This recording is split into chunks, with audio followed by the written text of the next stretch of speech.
are covering section 6 of our cookie notes, which is graph two variable inequalities with no context. We are going to start with graphing from slope-intercept form and horizontal and vertical lines, and then we'll cover standard form in video number 2. But when we are graphing linear inequalities, they include shading.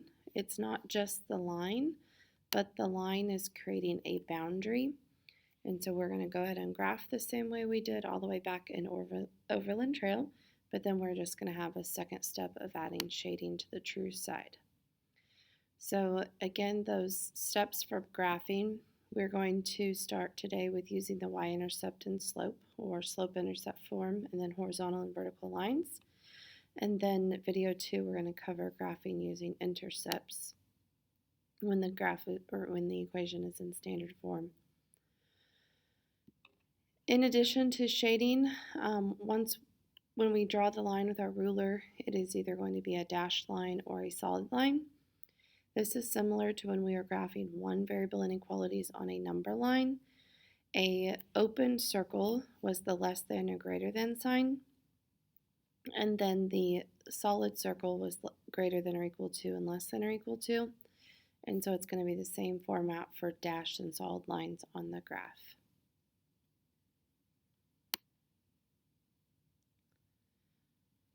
Again, we're going to shade the true side of the boundary line, and we're going to test an ordered pair to determine if it is true or false. And we'll talk about that through the examples. My favorite ordered pair to test is 0, 0 because it's easy to simplify. Let's go ahead and look at example number 1 here. What we need to realize here on example number 1 is that we only have one variable. And when you have one variable, here there's an x and there's no y anywhere here, we're going to put one dot on the axis that is listed there. So when this says x is greater than -2, then we're referring to a vertical line. We're going to put a dot on -2 on that axis. And because this is a greater than and there's no equal to part here, we need to draw in a dashed line.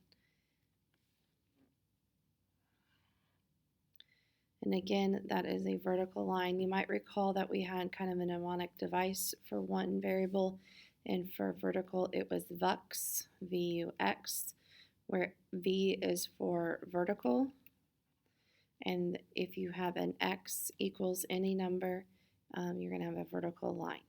And again, we just put that one dot on that axis, and that creates that vertical line. Again, step 3 then was we needed to add shading. When we have one variable, you can really just use intuition when we are looking at which side to shade, where this is saying I want all the values that are bigger than -2. Bigger than -2 on a vertical line is going to be everything over here on the right side. So -1, 0, 1, 2, 3, those numbers are all bigger than -2. So again, when you have one variable, you can use intuition for your shading. Otherwise, we're going to test some points to see which side of the line we should shade. All right, let's look at example number 2.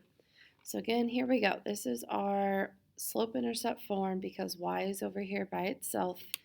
The number with x is your slope. The number that's over here by itself, that is your y-intercept. And so -2 is our y-intercept. We're going to put a dot and -2 on the y-axis. This slope, remember, the number with x you can turn into a fraction. You have rise over run. So we're going to rise 4 and run 1. Rise 4 more and run 1. You can always go down and to the left and over, or down and over to the left. Now this line again also needs to be dashed because it is not less than or equal to, but just less than. So go ahead and draw yourself a dashed line.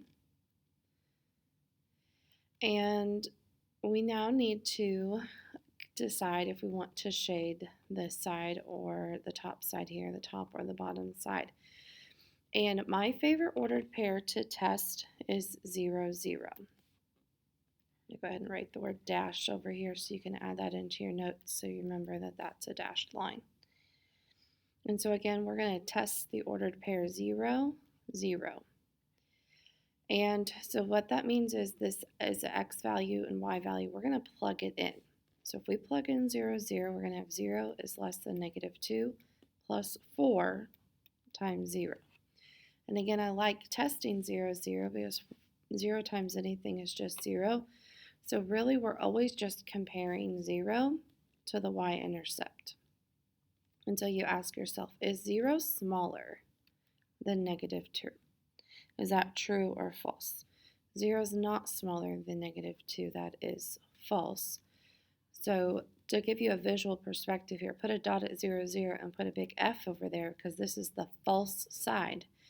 You remember when we were testing with our context stuff, if this side was false, everything over here is true. So if you pick any other ordered pair on this side, 3, 2, 5, 1, any ordered pair over here, when you plug it in, it's always going to be true. And we always want to shade the true side.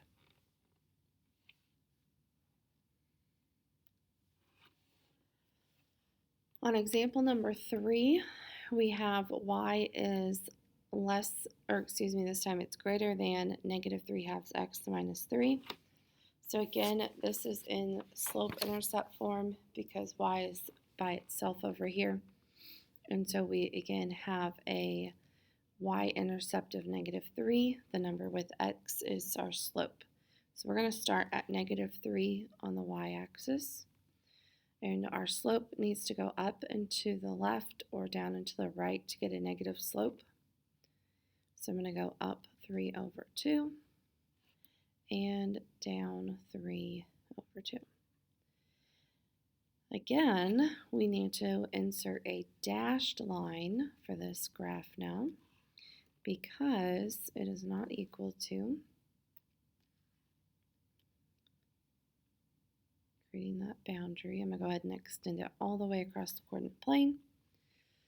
And again, we need to decide which side of the line we are going to shade. And to do that, again, I'm going to test the ordered pair 0, 0. And we're trying to decide if this point here is true or false. So is 0 greater than -3/2 times 0 minus 3?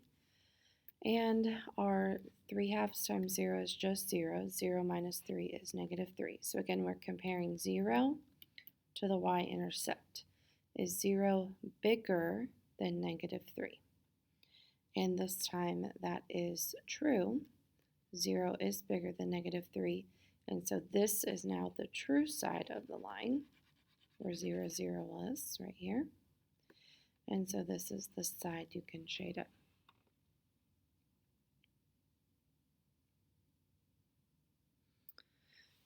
All right, what I would like you to do is to pause this video, take a look at example number 4, and when you are ready, let's have you hit play and check and see how you did.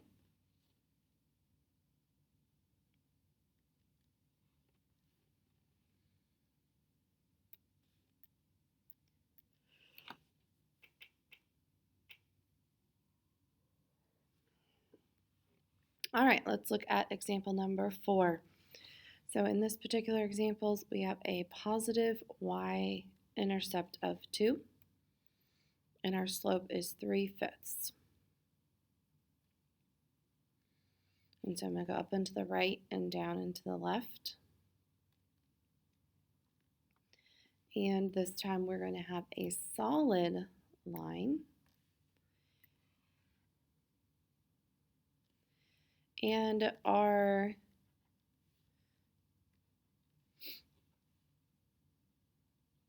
Last step is to decide which side to shade. So again, I'm going to plug in 0, 0. So is 0 smaller than or equal to 3/5 times 0 plus 2? And so 0 times 3/5 is simply 0, and 0 plus 2 is 2. So is 0 less than or equal to 2? And we know that that is true. 0 is smaller than 2. And so here's 0 on the graph, and it is true. So we're going to go ahead and shade this side with 0, 0. And the last example for this video here is our example number 5. And you can see here that we have y is less than -4. And so we are back to an example here with only one variable. So it kind of makes you think that we're in slope-intercept form because it is the y sitting over here, but notice that it just simply says -4. It doesn't say -4 plus x. And so we're going to put a dot on -4 on the y-axis. So you put that one dot on there, and it again needs to be a dashed line. This is a horizontal line. When you have one variable, it is either a horizontal or vertical line. And for that y, that mnemonic device that we had back in the Overland Trail was HOI, where H was horizontal and y meant y equals any number, and of course that 0 was for this line has 0 slope.